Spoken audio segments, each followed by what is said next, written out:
आज हम पढ़ेंगे। तो ये जो असेसमेंट है ये हम बेबी के बर्थ के कई घंटों के बाद कर रहे हैं।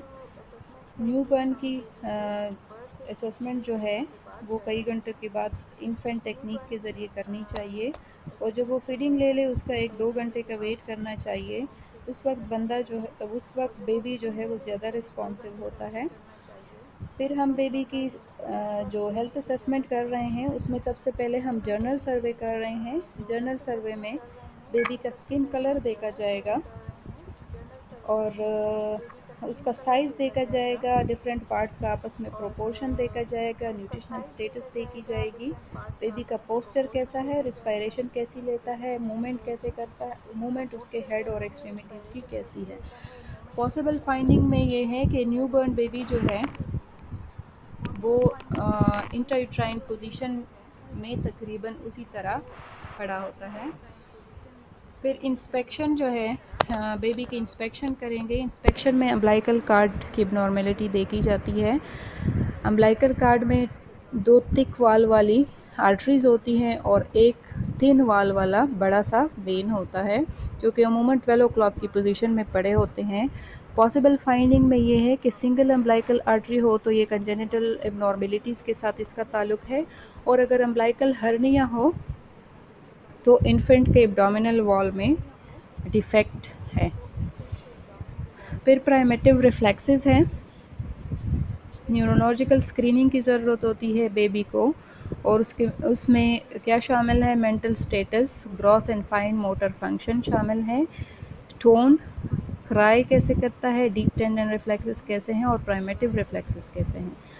अगर को पॉसिबल फाइंडिंग में है कि अगर बेबी को कोई सीवियर न्यूरोलॉजिकल डिजीज़ है तो वो एक्सट्रीमली इरिटेट होगा, वो परसिस्टेंटली एसिमेट्री पोस्चर उसका होगा और अपनी एक्सट्रीमिटीज़ को एक्सटेंड करेगा, कॉन्स्टेंटली हेड को एक साइड पे जो है टर्न करेगा और अपने नेक, हेड और एक्सट्रीमिटीज़ को एक्सटेंड करेगा। सीवियर फ्लेसिडिटी उसमें होगी और पेन, या तो उसमें सीवियर फ्लेसिडिटी होगी और पेन रिस्पॉन्स जो है उसका कम होगा। अब न्यूनेटल रिफ्लेक्सेस की बात करते हैं कि न्यूनेटल रिफ्लेक्सेस जो है वो इन बॉर्न में वो बेबी में इन बॉर्न मौजूद होती है बर्थ के टाइम पे, और नॉर्मली डेवलप न्यू बॉर्न जो होता है वो सर्टन स्टिमुलाई को एक रिस्पॉन्स देता है जिसको रिफ्लेक्सेस कहते हैं, जो कि बाद में उसकी इनहिबिटेंट बन जाती है, बाद में बेबी उसको खुद ही अडॉप्ट कर लेता है। प्राइमेटिव रिफ्लेक्सेस का स्पीच पैथोलॉजी के साथ रिलेशनशिप है।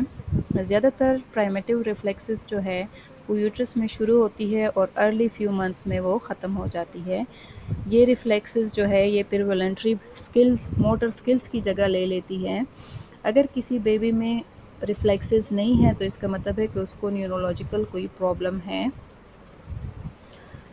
और प्राइमेटिव रिफ्लेक्सेस अगर किसी के ठीक नहीं हैं तो इसका मतलब है उसमें सेरेब्रल पाल्सी है या न्यूरोलॉजिकल डिस्फेजिया है। सबसे पहले हम मोरो रिफ्लेक्स की बात करते हैं कि बेबी को अगर आप उसके बॉडी को अचानक मूवमेंट दें या उसके सामने कोई ऊंची शोर कोई मचाएं तो उसमें न्यूनेट जो है वो अपने हाथ पाँव को बाहर की तरफ थ्रो करता है और जल्द ही उसको दोबारा पुल करता है अपने बॉडी के साइड पे। ये रिफ्लेक्स 8 से 9 वीक में यूट्रस के अंदर में पैदा होती है और 16 वीक में पैदाइश के बाद ये ख़त्म हो जाती है बेबी में। यहाँ पे मोरो रिफ्लेक्स की पिक्चर भी दिखाई है। फिर पाल्मर ग्रास्प की बात हुई है कि अगर बेबी को हाथ में हम पाम में हम कोई ऑब्जेक्ट पकड़ाएं तो वो उसको ग्रास्प कर लेता है। ये रिफ्लेक्स जो है ये 11 यूट्रस में 11 हफ्ते में ये रिफ्लेक्स इमर्ज करता है और 2 से 3 महीने की एज में ये ख़त्म हो जाता है।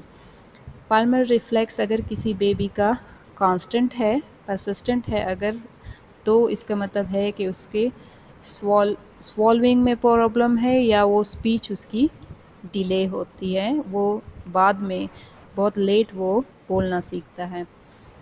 यहाँ प्लांटर ग्रास्प की पिक्चर दिखाई है। प्लांटर ग्रास्प भी एक रिस्पॉन्स है कि अगर आप अपनी थंब को टोस के करीब पाम पे रखें तो वो अपने टोस को इसके गिर्द बंद करने की कोशिश करता है। इसका मतलब है कि बच्चा अपनी प्रॉपर एज पे चलना सीख लेगा। ये इसकी अलामत है। बेबिनस्की रिफ्लेक्स क्या है कि जब हम बेबी के सोल पे स्ट्रोक करते हैं तो वो अपने टोज जो है उसको फेन आउट करता है, यानी कि उसको बाहर की तरफ खोल देता है और पाँव जो है उसको अंदर की तरफ खींचता है। ये 18 हफ्ते में यूट्रस में ये इमर्ज होता है रिफ्लेक्स, और ये 6 मंथ की एज में डिसअपीयर हो जाता है। ये यहाँ पे आप पिक्चर से भी देख सकते हैं। एसिमेट्रिक टॉनिक नेक रिफ्लेक्स क्या है कि बच्चे को जब आप बैक के ऊपर लेटाते हैं अच्छी तरह और उस नेक फिस्ट बनाते हैं और उसके हेड को राइट साइड पे आप मोड़ते हैं, तो राइट साइड पे आप मोड़ते हैं तो वो अपने जिस्म को मूव करता है, वो अपने एक तरफ के बॉडी को खोलता है हाथ पाँव को, और दूसरे साइड वाले जो है जिस साइड पे आपने उसका सर मोड़ा है उस साइड वाले को वो करीब कर लेता है, और जिस साइड से आपने सर मोड़ा है उसको खोल लेता है। ये रिफ्लेक्स 18 महीने में यूट्रस में पैदा होता है और 6 मंथ की एज में ये डिसअपीयर हो जाता है। ये टोनिक नेक रिफ्लेक्स की एक एग्जाम्पल बताई है।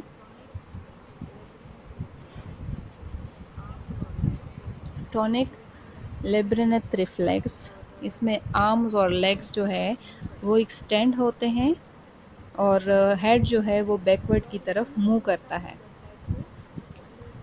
और वो कर्ल इन कर लेता है जब हेड को अंदर की तरफ फॉरवर्ड हम कर लें।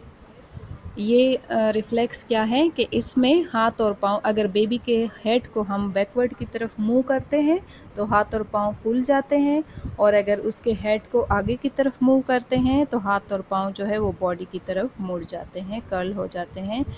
ये रिफ्लेक्स जो है यूट्रस में तकरीबन 4 मंथ यूट्रस में ये पैदा होता है और तकरीबन 4 मंथ की एज में ये ख़त्म हो जाता है।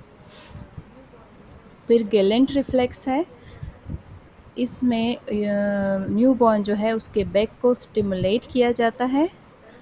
जब उसको स्टिमुलेट किया जाए तो वो अपने ट्रंक और हिप्स को उस स्टिमुलस की तरफ लेकर जाते हैं। ये रिफ्लेक्स 20 हफ्ते की एज में यूट्रस में पैदा होता है और 9 महीने की एज में ये इनहिबिटेड हो जाता है। ये टर्निंग जो है ये टॉर्सो को टर्न करना, पेल्विक साइड को टर्न करना जो है न्यूनेटल या टॉडलर मूवमेंट में और क्राउलिंग और वॉकिंग में ये काम आता है। और ताहम अगर ये रिफ्लेक्स किसी में मुस्तकिल मौजूद हो तो उसकी वॉकिंग जो है, वॉकिंग के पोस्चर को ये इफ़ेक्ट करती है।